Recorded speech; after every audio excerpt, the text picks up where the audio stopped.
مرحبا، شلونكم؟ يا رب كلكم بخير، صحة وعافية وسلامة. هواية كلش انطلبت من عندي نوع من أنواع لفت الخميرة وخلية النحل أو معجنات.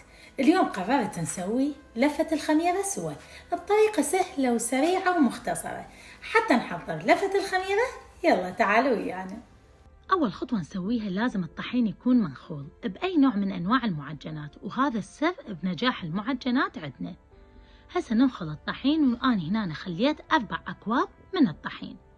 نبدي نضيف عليه نص كوب من الماء الدافي، نص كوب من الحليب، وربع كوب من الزيت،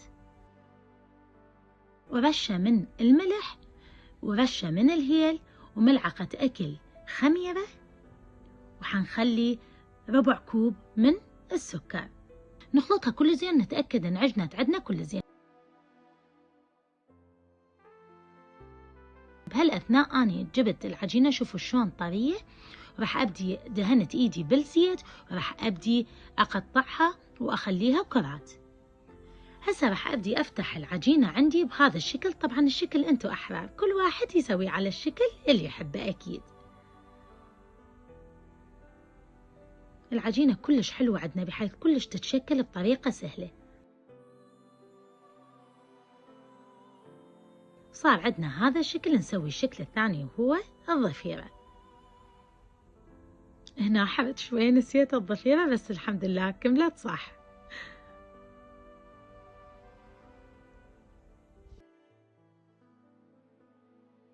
وهسه جهز عندنا الشكل الثاني، وأشكال كلش هواية عندنا. هسه نسوي التغطية اللي راح ندهن بيها لفة الخميرة. نخلي الحليب ونضيف عليه الشكر، تقدرون تستبدلوه بالزبد، بالدبس، بالبيض، اللي يعجبكم. نخلطه كل زين ونبدي ندهن بيه. هذه صارت عندنا القطع، ندهنها كل زين، وأهم شي نتركها ترتاح قبل ما نشويها. بهالأثناء راح نفتح الفرن على درجة حرارة 200 ونتركها ترتاح بحدود نص ساعة. يلا ندخلها للفرن. هسه الرش حبة السودة تعطينا شكل كلش حلو، الصراحة طعمهم كلش طيب، وأكيد السمسم. نرشها كل زين ونغطيها ونتركها تختمر. ورا نص ساعة نخليها بالفرن على درجة حرارة 200 مثل ما قلت لكم، ونتركها إلى أن تحمر عندنا من الجو، وهمينا يصير الوجه مالتها أحمر. هسه جهزت عندنا أطيب لفة خميرة، الريحة تجنن ما أحكي لكم، مكانكم كلكم خالي. سهلة وسريعة وخطوات بسيطة كلش.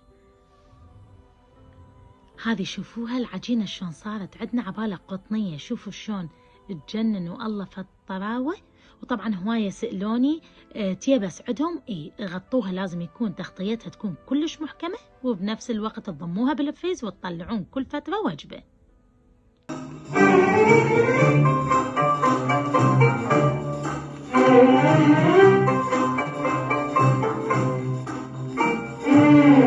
وهسه وصلنا لنهاية الفيديو مالتنا. أتمنى يا رب عجبتكم هذه الوصفة، أتمنى استفاديتوا منها. لا تنسوا مثل دائما أقولكم ديروا بالكم على نفسكم. أشوفكم باكر، مع السلامة.